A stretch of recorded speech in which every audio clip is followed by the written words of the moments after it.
General, meron bang pananagutan ang isang LGU official na inaalagaan at binibaby ang mga rebelde? Definitely. Ang isang requirement doon, Admar, knowledge that this group is a terrorist organization. So kung alam mo NPA yun at inaalagaan mo, patay ka, Jerry ka. General, ito ba yung sinasabi mo yung PTC, Permit to Campaign? Yes, attorney. Okay. Permit to campaign yan, Okay. PTC. General, Naging permit to win. Permit to win. Why? Kasi yung kalaban, hindi na makakapasok doon. So, wala na makapagkampanya na kalaban kasi exclusive sa kanya yung NPA, supporta ng NPA. Okay. So, yung kalaban, assured, matatalo.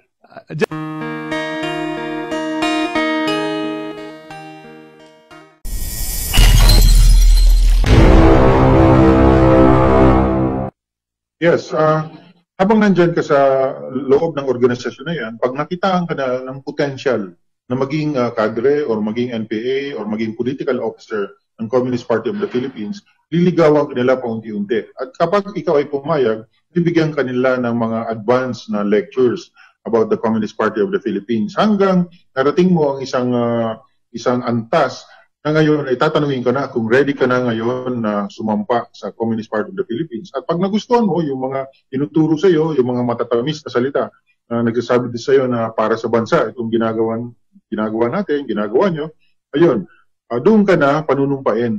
At doon na magsisimula na ikaw ay unti-unti dalhin na doon sa mga lugar na kung saan nandun yung mga NPA, papakilala na sa iyo yung mga NPA. Ang tawag dyan, yun, immersion. Until such time that you decide, okay, maganda rin pala dito sa bundok. Gusto ko rin maranasan yung experience ng mga NPA. At doon na, magsa-sign up ka na doon. Ang tawag na doon ay magtutour of duty ka na. Sometimes 6 months, sometimes 1 year, sometimes 1.5 years, until such time na magsawa ka. At so, ganito ang mga nangyari kay Alex Pacalda. Yung binabagit nyo si Joe Lapira, that's a 2017 incident pa yan. But there are recent incidents. Tulad nung kay Ren Manalo, sa Palawan, namatay siya sa Palawan. Kasama niya mga NPA, Encuentro with the Marines sa Brooks Point, kung maalala. Last September lang yun, this year. So ganun pa rin, ganun din yung sinapit ni Ren Manalo. Siya ay isang Gabriela Youth dito sa Mindoro, namin nakikita yan, si Ren Manalo. Nung namatay, nandun sa Palawan, kasi area pa rin ng Southern Tagalog Regional Party Committee ng Communist Party ang Palawan. At maaaring doon na siya dineploy nung siya ay nag-tour of duty. So ganito yung mga bagay-bagay na dapat maintindihan ng ating mga kababayan, ng ating mga kabataan at mga kababaihan. Okay. General, no? May tanong ako sa iyo. No? Mayroong statement kayo na hindi maaring maging nominee ka nung Gabriela o nung mga organizations under the Makabayan Bloc unless card-carrying member ka ng CPP. Can you please elaborate on this? Yes, ulitin ko, yung Gabriela Youth and Gabriela at yung Kamatayan Bloc or Makabayan Bloc, yung ACT, itong mga organisasyon na ito, Bayan Muna, ay legal front organizations. Naging party list yung iba. Legal front organizations in the sense na it is allowed by the law. So, but ang mga nagpapatakbo nito ay mga card-bearing members. At hindi ka pwedeng maging nominee ng Kabataan Party List or ng ACT or ng Gabriela Party List kapag ka ikaw ay hindi miyembro ng Communist Party member. Kasi ang nag-a-appoint sa kanila bilang leader, bilang representante, ay yung partido, hindi yung tao, hindi yung miyembro. So, yung Central Committee ang nagtatalaga sa kanila bilang qualified members at qualified members ng Communist Party of the Philippines. So yan ang sitwasyon ni na Paul Menares, ni na Saturo Campo, ni na Sarate, lahat yan, mga party members yan. At sabi ko nga sa iyo, si Ka Eric, ready yan, pwede niyong tawagan anytime at mai-explain niya sa iyo kung saan sila nagsama-sama, saan sila nagkasama sa mga bundok, sa mga plenum, sa mga pagplano ng mga pag-atake ng mga kampo, pagsunog ng mga equipment, mga projects. So, napakalinaw po, napakatibay ng ating mga testimonya against dito sa mga tao ito. Kaya nga, Attorney Admar, ang tagal na nating hinahamon ng mga to na humarap sila sa debate. In fact, meron akong forum na pinuntahan, nandun sila lahat, kompleto, sina Sarago, Ilago, kumpleto sila doon. Mm. Kaya kasama yan si Dr. Carol Araulio. Ayaw nila akong harapin. Kasi alam nila na kapag ako'y nakaharap nila doon, yung 300 members na yun na forum na inorganize nila on criminalizing dissent, ang topic noon, baka kalahati noon umuwi na at iwanan na sila. Kapag naliwanagan sila, ito pala mga to ay mga exploiters. Yun talaga ang kinatatakot nila. And I'm the only person na nandoon na makakapag-explain yung bagay na yun. Remember, criminalizing dissent ang topic, ang pinag-uusapan ay ang gobyerno, wala man lang government representative, sabi ko, na imbitahan dito sa forum na ito. Ibig sabihin, iba yung agenda nila, mag-recruit ang mga kabataan, ibang miyembro. So yun, talagang ginawa nila lang lahat ng paraan para hindi ako matuloy dun sa forum na yun. General, marami din kasing nagtatanong, kung nakita at alam pala natin na connected talaga ito sila sa CPP-NPA, bakit nag-i-exist pa rin yan sila at hindi ba yan sila pwedeng makasuhan?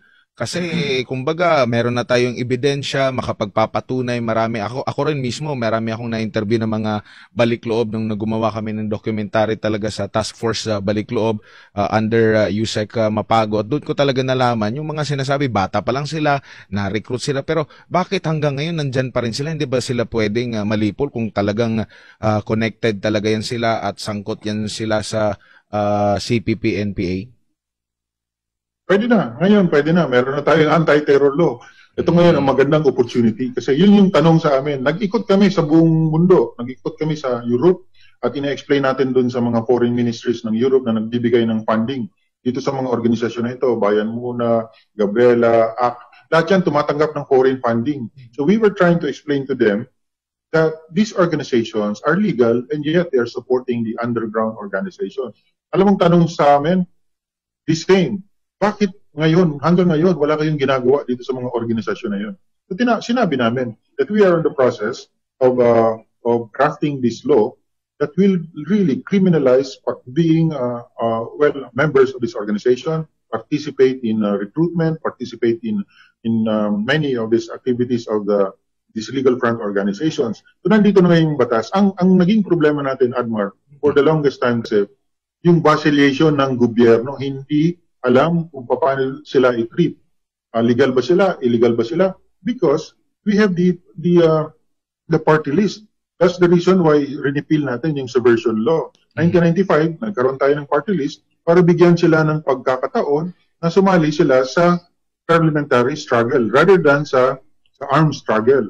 But ang nangyari, nagkaroon sila ng pagkakataon, nagkaroon sila ng representation sa Congress, and yet hindi nila inabandon yung armed struggle. Patuloy pa rin yung pagsuporte nila dito sa mga NPA at malaki ang pondo ng mga yan na napupunta talaga sa armadong pakikibaka. So yun, sa tagal ng panahon, akala natin normal yun. Itong mga kaibigan natin, nakikipagkamayan sa mga congressman, governor, akala nila normal ito na mga ordinaryong tao lang ito na gustong tumulong sa bayan. No, they are very much involved in these terrorist organizations. Yung mga sinabi ko nga ng mga namatay na members ng Gabriela Youth, ilan lang yon sa ating ebidensya at patuloy itong ginagawa nila at patuloy na mamatay itong mga kabataan ito. Kukunti lang ang nai-report kasi yung iba, basta na lang ilinilibi kung saan-saan. So, my point is, ito na ngayon yung batas. Right now, they are in the process of being designated as a terrorist organization and it's an executive act.